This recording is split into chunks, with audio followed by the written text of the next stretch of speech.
Hey, Tech Guide Ninjas here. Hope you're having a good day today. So today we're looking at how to insert a horizontal line in Google Docs. So to start with, open up your document, click the cursor where you would like the line, and you've got a few options here.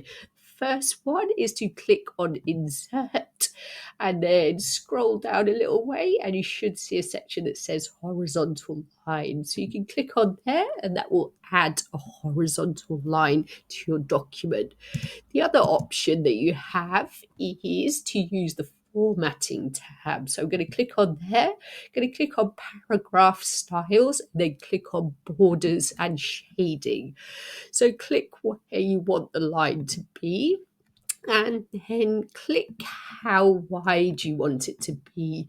If you want it quite thin, leave it on that. If you want it a little bit thicker, you could add a little bit of depth to it.